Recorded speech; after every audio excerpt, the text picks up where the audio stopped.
Hey everyone, it's Sunday, so it's time for another edition of Story Time, only today's a little different. I am at the North American Reptile Breeders Conference, NARBC, in Tinley Park. This is like the who's who of reptile breeders from around the country. It's one of the biggest ones in the country. People breeding all kinds of cool animals. A lot of it is color morphs of different snakes, also some lizards. There's a few inverts here and some amphibians. But instead of doing our normal story, what we're going to do is we're going to walk around. I'm going to kind of show you what a reptile conference looks like, and also show you some of the animals and do a little bit of talking about. So a little bit different than our normal Sunday story time, but at least in this one you'll get to see a really, really wide variety of animals. So without further ado, here we go. So here we are at the NARBC. As I mentioned, a lot of different breeders here with a ton of different animals. So instead of pulling from the wild, which can be dangerous after a while and detrimental to the environment, reptile breeders at conferences like these really focus on breeding the animals in captivity. That way we aren't pulling anything from the wild anymore and making it more sustainable for our hobby overall. What this does is it helps create a good business model for both reptile breeders and the buyers. When you look at the animals that are here, you will notice that a lot of them are in, small boxes. These are just display boxes. Animals aren't living in things like these year-round or anything like that. Really, this is just for absolute display purposes, so it's easy for people to see the animal, figure out if they want to buy anything, and then work with the dealers on whether or not they want to purchase that animal. So it's kind of like a showcase in a way. Again, animals aren't living in containers like these year-round or anything like that. This is more about, because it's a show, they're in the short term, typically about 2 to maybe 2.5 days. Everybody that is here today is respected and well known, and they wouldn't put their animals in any type of immediate danger or anything like that. They're here for their business sake and for their animal sake. These conferences are always full of people that really love animals, which is why they got into the animal trade to begin with. And obviously they want to display things in a great way for everybody to see. So there's so many things to see here that it can get a bit overwhelming, and it takes quite a few hours to really walk through. Especially and get a you gist. got sexy people like this here. Stop, don't do that shit to me. You get all kinds of interesting people, we'll put it that way. Oh, yeah. So this is Leapin' Lychees. I've walked by this booth for a few times. They have some really cool lychees here. These guys don't know me, but I do a YouTube video. Mainly I do it for kids and do Sunday story times, but today's story is just about the reptile show and what it's like to meet keepers and people who love animals, and how this is a sustainable industry for us to be breeding animals rather than pulling them from the wild and stuff like that. So Very good thing to learn about. yeah, exactly. And it gets kids a good look up at some really interesting animals and morphs that they don't normally see. So I'm seeing all kinds of stuff that I've actually never really seen before in person. Some of them are just animals I've only seen pictures of, but it's still so cool to be able to go around and see such a variety of not just people, but the animals that they take care of as well. So we're going to continue walking around. You'll probably recognize some names. Josh's Frogs is a really big name in the industry, and at Pruce we work with them quite a bit. A lot of people really specialize in ball python morphs, so you're seeing quite a bit of variety here.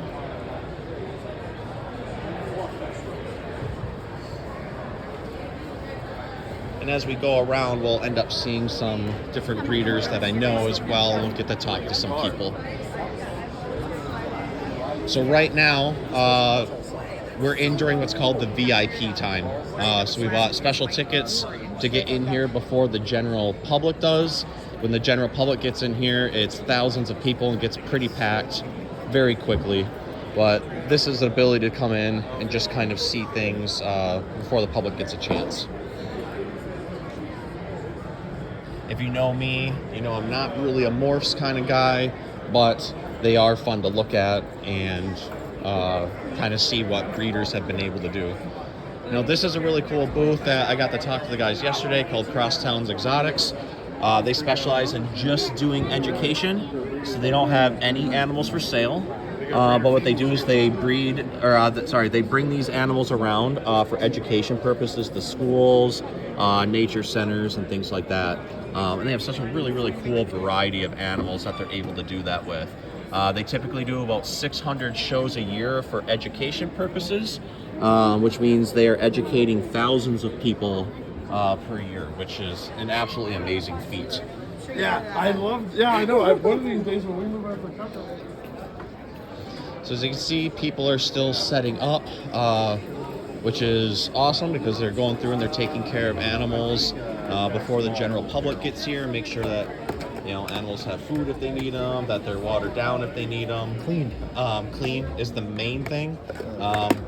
Again, on these videos, you're seeing lots of animals out, but you're also seeing that people are taking really, really good care of everything that they need, because you don't take care of animals, then you don't make sales, and it kind of just goes back and forth. Animal care is a very sensitive industry to get into. If you've watched any of my story time videos before, and we talk about how to take care of different animals and their special needs, you get ones that have even more special needs, particularly things like dart frogs.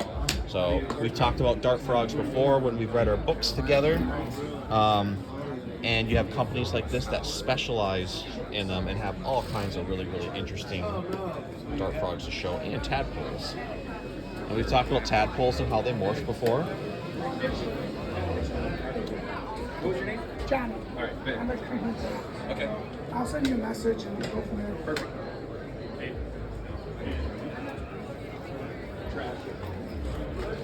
And for those of you who love Pokemon, there was a Pokemon booth set up, so that was pretty awesome too. Lots more ball python morphs. Again, this kind of ends up being a lot of the mainstay that we have here. We have people who still specialize in closures, which are made specifically for breeding purposes and things like that. Really, really cool how people are able to make those together. This was one of my favorite displays, just because they had a very unique setup and very naturalistic looking setup for frogs. Right now, this is my friend from Zen Habitats. He makes works for a company that makes really, really cool habitats for reptiles that are really easy to put together, and especially for larger ones if you're ever seeing them. So.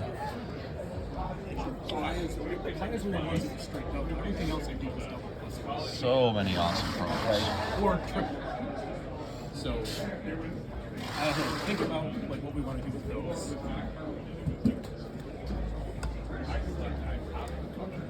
I thought something simple was buy 3. Whatever you want. Count on figure out. Over here we have some baby chameleons.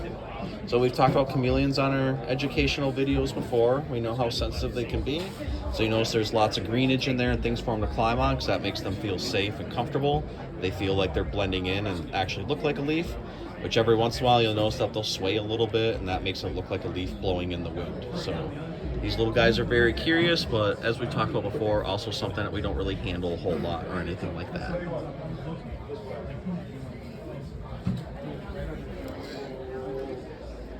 Lots of reptile lighting options. Lighting is very, very important. Not just heat, but also having the availability of UVA and UVB spectrum available to reptiles really helps with naturalistic behavior. Even when you have guys that, maybe nocturnal or maybe live in dense areas, it still helps to have some natural light for them. And here we just have a really, really interesting variety of geckos. I'm sure many of you have seen in stores and on my videos that, we have leopard geckos and crested geckos and lychees are pretty common, things we see a lot, but the gecko family is absolutely huge and just has some amazing adaptations and some colors and unique features about them. So I just got invited to go around, kind of take a closer look for you guys. So thank you very much, sir. I do educational videos for kids on YouTube, so every Sunday we do story time where we read a kid's book and talk about a particular animal, but since we're at Tinley, we're just going to go around and talk about reptile breeders and the good that they do for the industry and showing the variety of animals that are available. So, there's a really beautiful tokay gecko down there. So thank you very much. Indeed.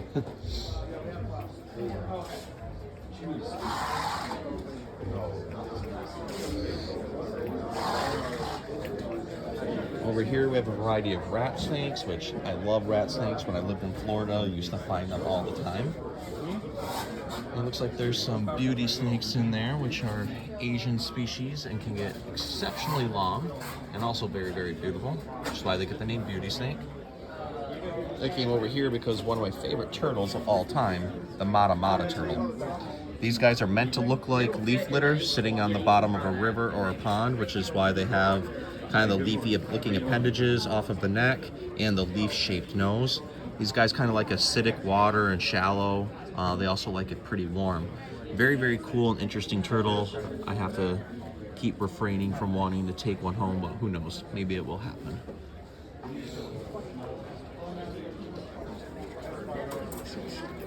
Then, of course, we always have specialty equipment. Lots of people need snake hooks, especially if you keep venomous. You'll know from my videos, we don't keep venomous at the store. It takes the right kind of person to be able to do it. But when they do it right, you have a bunch of rules you have to follow. So, and these are amazing varieties of crested geckos. You can see there's lots of different color variations and everything going on with them. And over here we have gargoyle geckos, also with lots of big color variety. Then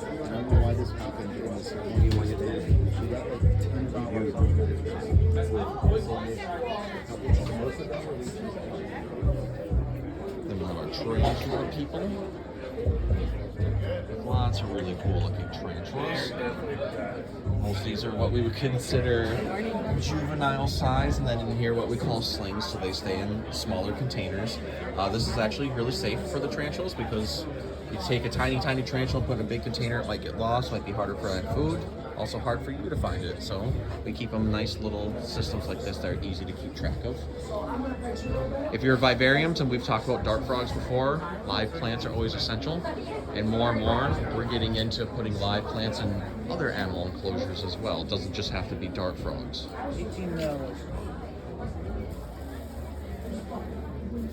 Some more tarantulas. Ooh, they have a skeleton tarantula hiding back there. Years ago, I used to own one, and her name was Mayday.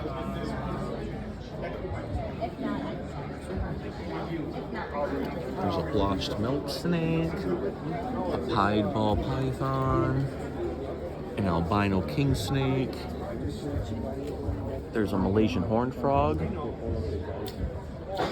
This was one of my favorite booths yesterday because they have a pretty cool variety of lizards.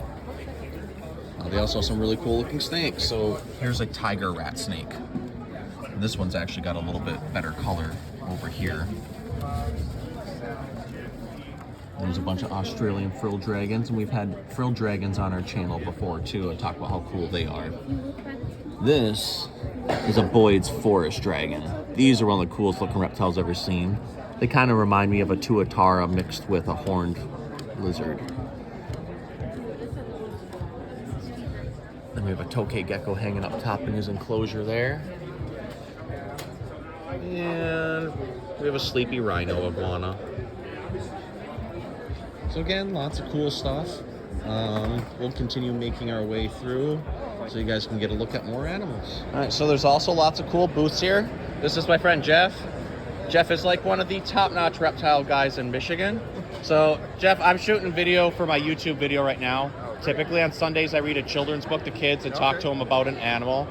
So since I have you here, tell me your favorite reptile and a cool fact about him. My favorite reptiles, I'd say my favorite one has always been Rupert, my red tegu.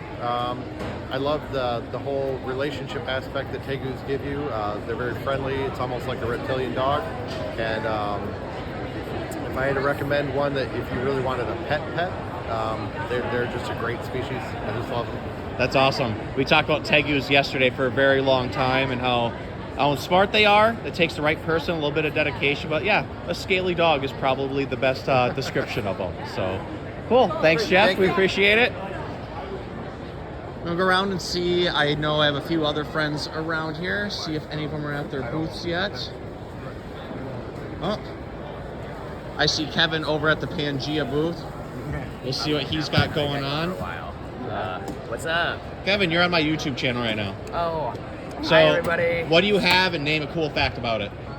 Oh, okay. I have a young male gargoyle gecko. This one is super chill, very nice, and he has a really awesome popular pattern, red stripe. He also has some great orange in there as well, and he's actually been super chill, just hanging out with me all morning. That's awesome. Where are these guys from? These are from New Caledonia. They have the same care as virtually all of the New Caledonian species, and extremely similar care to crested geckos. Awesome. Thank you very much, sir. You're welcome. You can see people are getting their purchases going on. I'm gonna have to stop over at this table because there's an African bullfrog over here that you guys just absolutely have to see the size of. Now, we do have bullfrogs here in Michigan, and when we've done Nature Live videos, we've talked about bullfrogs being one of the biggest frogs in Michigan. But this guy absolutely dwarfs anything that we find in our state. Again, this is an African bullfrog. He is 4 years old. These are his babies, who are about a week old. And he looks like a very, very proud dad over there. He's about the size of a dinner plate and weighs roughly, what, 3 pounds, 4 pounds? I'm going to try to get the biggest ones. And then there's some smaller ones over there as well. So, again, lots of cool stuff over here. There's always something to learn at a reptile show. Everybody here does this for a living. So, they have to be very knowledgeable about their animals, be very up to date on any information on how to do caretaking. And, yeah, they love to pass that information on to everybody. Because the only way you're going to have a nice, healthy animal is if you know the information about them. And we talk about that quite a bit.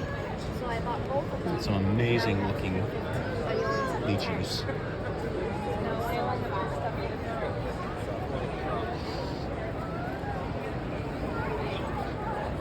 So it looks like we have some rhino iguanas up here, which you guys will know is one of my favorite animals I used to train when I was a zookeeper. Some baby Savannah monitors, and you've seen my Savannah monitor Sebastian on my channel before. We've talked about frilled dragons because we have Valkyrie and Voltaire at the store. There's an albino purple tegu, so we did talk a little bit about there being morphs here, which is breeding for special characteristics out of an animal. And then we see things that we don't really see at the store, see very often, things like these cone-headed lizards, or one of my favorites, a monkey tail skink, which can use its tail just like an opossum and hang upside down. We have pancake tortoises, which are absolutely awesome tortoises that can fit in the really tight spaces. Their shells don't grow up and dome-like we would see on, say, these cherry-headed, red-footed tortoises or these golden Greek tortoises. They stay nice and flat. Again, this helps them to get underneath rocks and into tight crevices. There's another monkey tail skink. And again, I'm going to reiterate that these animals don't live in these enclosures. These are just for display purposes while they're at the show. And then when they go back to wherever it is that they came from, whoever owned them, they end up getting put into larger enclosures that are more hospitable for them.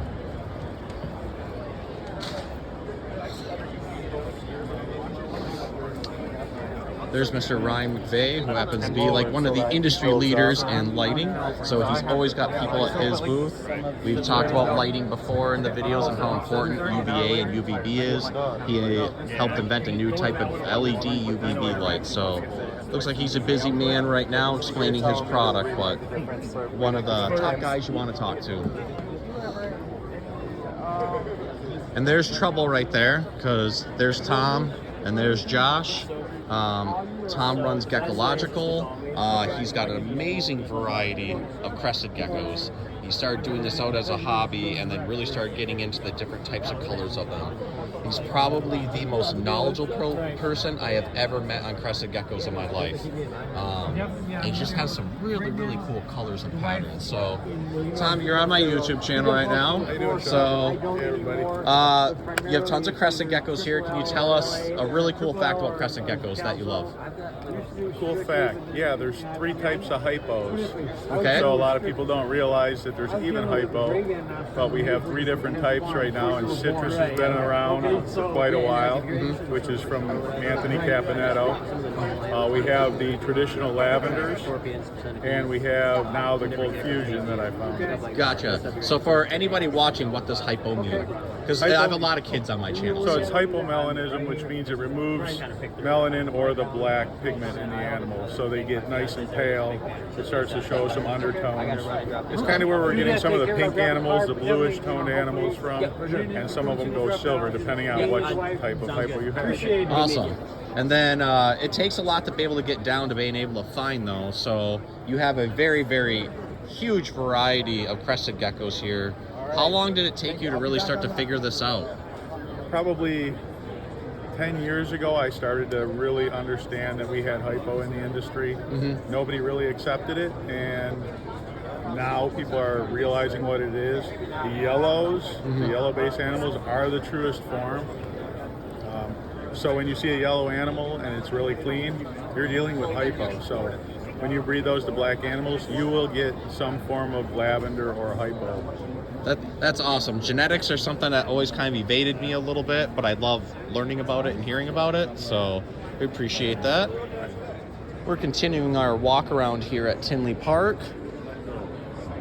As mentioned, we're here a little bit before the main crowd gets in, but just kind of scoping around and seeing what people have. Again, lots of color varieties of different animals. And again, you know, the animals don't live in any of these enclosures permanently. These are just for show purposes. But there's lots of really, really interesting animals here to see, because in the reptile industry, everybody's got something that they're really interested in. I tend to like big lizards and amphibians. Other people tend to really like certain snakes, and especially different snake morphs. I'm here just because I just love a variety of animals. I just love seeing what's out there. Ooh, so this is interesting. This is Arachnidactylus pentadactylus. I used to take care of these guys when I worked as a zookeeper, and they're an exceptionally large frog and really, really cool. Then another pixie frog or African bullfrog. There's a jungle carpet python. We haven't featured carpet pythons for you guys yet, but very, very cool snake from Australia.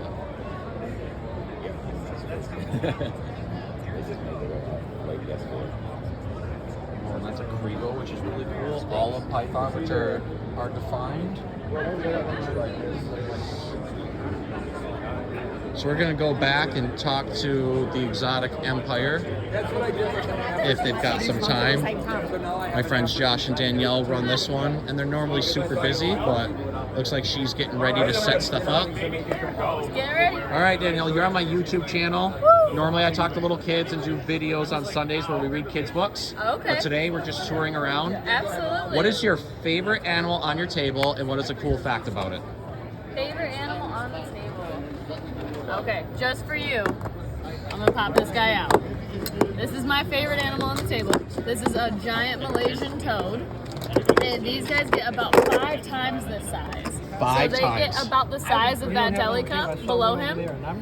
And so he'll get be big enough to fill that deli cup. Oh my god. But these guys, actually, fun fact about them is they don't eat anything big. They only like small prey, crickets, mealworms, that kind of thing, which means they can live together because you don't have to worry about them eating each other. So you can keep them in big groups. That is awesome. Now, where exactly are they from, do you know? We don't know like specific localities on these guys, but Malaysia specifically. That is amazing. Yep. So we've talked about American toads to you guys before. That they're all throughout Michigan. An American toad is typically anywhere from that big to that big in comparison to this guy. And again, this is a juvenile who's going to get this big. So a lot of size discrepancy in toads around the world. So cool. Thank you, Danielle. We appreciate it. And they just have some other amazing animals here. Tree boas are one of my favorites. They have such cool patterns and colors that change over time. My favorite thing is their eyes. Dust off every lid. I know, and I'm over here. We have people selling crafts, which is always really cool. We always talk about how important art is and to pursue your artistic passions.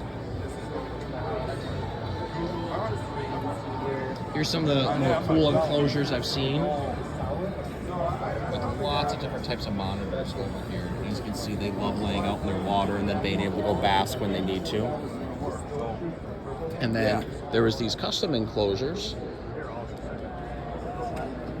but you want to make something really neat looking in your home, you could do something like this. As long as your animal has access to UVB lighting and heat, and then hiding spots, and then they're getting their food availability and water as needed, you can turn just about anything into an enclosure. It doesn't necessarily have to be a tank per se. Good morning. Look at this guy just sitting up there under his light. This was a good show. And we have a monitor sitting up under there. He's also got his fish down there too. US ARC has a few thousand alert cards for the Lacey Tinley Park show. Any vendors who can use them, please come grab some today. You can send them out with shipments or give them to customers. Again, we have stacks of these to help spread awareness on those Lacey Act amendments. So please, please, please come grab a stack today and help us get this information out. Thanks. As you heard over the PA, they're talking about the Lacey Act.